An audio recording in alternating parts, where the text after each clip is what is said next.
Hello everyone, welcome back to my channel. This is Maya. So if you are new to this channel, I'm Maya and I make content about Philippines, living here in the Philippines, dating, relationship, culture, all about Philippines. So if that's something that you're interested in, make sure to check out my channel. I have tons of videos out there. Take what you need, subscribe, and click the notification button so that you'll be notified whenever I upload new videos. So, for today's vlog, I want to talk about single moms. So, I came across to this post in Philippine expat group. So, I'm part of those groups. I like reading those kinds of posts just to see what other foreigners think about the Philippines or their concerns or frustration or what they love about Philippines. The post is about why there are so many single moms here in the Philippines. So I read some of the comments on that post, and some people look at single moms in the Philippines and they judge. They assume things, they create stories, but what most people don't understand is what leads to that reality. So let's talk about it. And before we go into this, I want to say this clearly. This is not about blaming women, and it's not about attacking men either.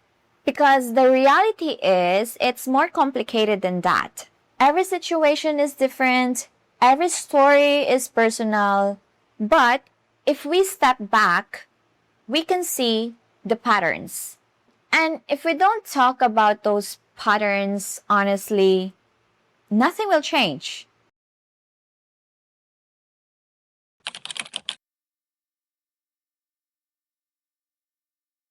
So one of the biggest factors is how early the relationship begins.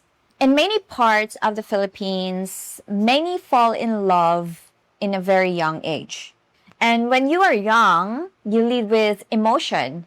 You don't think about long term. You don't think about stability. You don't think about finances, future responsibilities. You just feel something. You feel in love and you just follow it. And that's normal. We all fall in love, but it also comes with a lot of risks. Because strong emotions don't always build strong foundations.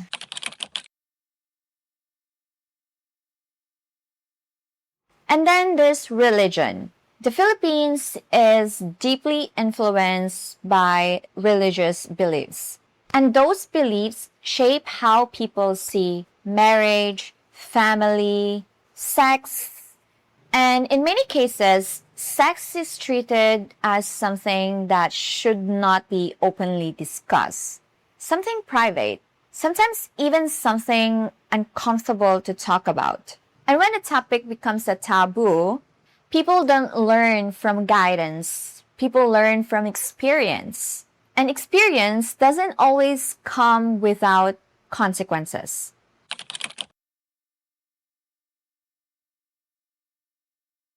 And this connects to something even bigger, sex education.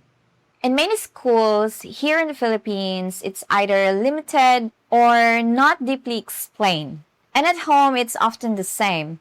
Parents don't talk about it, not because they don't care, but because they weren't taught to talk about it either. So what happens?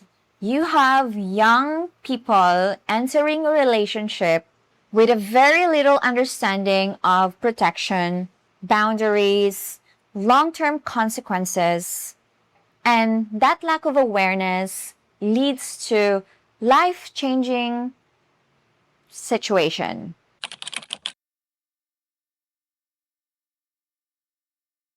And I think this is where things get deeper. A lot of relationships start with hope.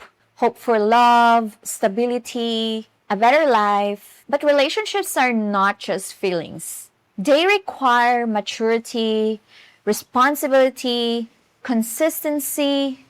And when those things are missing, reality starts to break the connection. There's going to be arguments, pressure, financial stress, and slowly the relationship doesn't hold.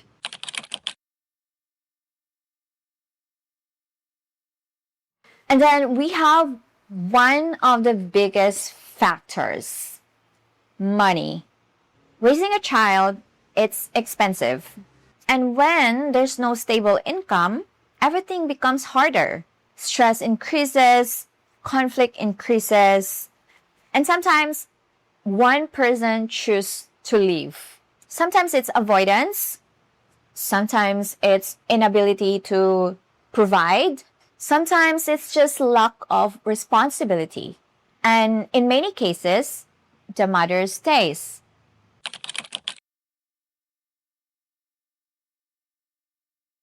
This is something uncomfortable, but it's the reality. There are cases where men just don't take responsibility.